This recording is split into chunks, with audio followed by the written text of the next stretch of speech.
ఆంధ్రప్రదేశ్ విభజన తర్వాత నవ్యాంధ్రప్రదేశ్కు మొదటి ముఖ్యమంత్రిగా ప్రజలు తనకు అవకాశం కల్పించారని ఏపీ సీఎం చంద్రబాబు తెలిపారు.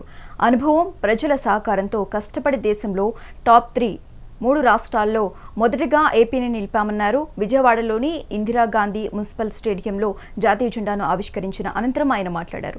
2019లో వచ్చిన ప్రభుత్వం 5 సంవత్సరాల పాటు రాష్ట్రాన్ని ధ్వంసం చేస్తుందని ఆయన అన్నారు. ఏపీ బ్రాండ్ను నాశనం చేసి వ్యవస్థను నిర్వీర్యం చేస్తుందన్నారు. దీంతో రాష్ట్రం 30 ఏళ్లు వెనక్కిపోయిందని, 10 లక్షల కోట్ల అప్పులు, బకాయిలతో ఆర్థిక విధ్వంసం చేశారన్నారు.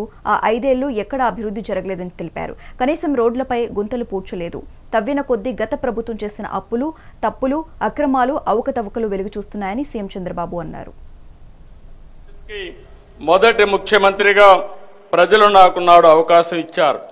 అనుభవం, ప్రజల సహకారంతో కష్టపడి దేశంలో టాప్ 3 రాష్ట్రాల్లో ఒకటిగా ఏపీని నిలిపాం. 2019లో వచ్చిన ప్రభుత్వం 5 సంవత్సరాల పాటు రాష్ట్రాన్ని విధ్వంసం చేసింది. ఏపీ బ్రాండ్ నాశనం చేసింది. వ్యవస్థలను నిర్వీర్యం చేసింది. రాష్ట్రం 30 ఏళ్లు వెనక్కిపోయింది. 10 లక్షల కోట్ల రూపాయల అప్పులు, బకాయిలతో ఆర్థిక విధ్వంసం చేశారు. ఆ 5 ఏళ్లు ఎక్కడా అభివృద్ధి జరగలేదు. కనీసం రోడ్లపైన గుంతలు పూడ్చలేదు.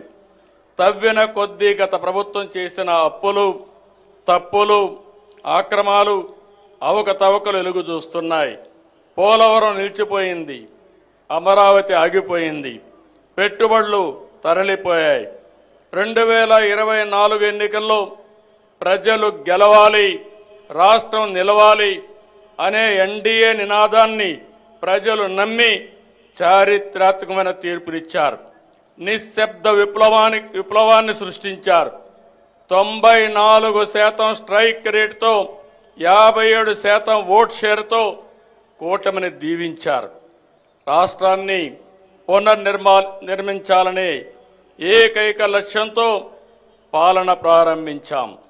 మేము అధికారం చేపట్టిన ఈ ఏడాది కాలంలో ప్రజల నమ్మకాన్ని నిలబెట్టేలా, భవిష్యత్తుకు బాటలు వేసేలా తొలి రోజు నుంచి పనిచేస్తున్నాం. తొలి సంతకం నుంచి సుపరిపాలనకు తొలి అడుగు వేశాం. సమిక్షేమం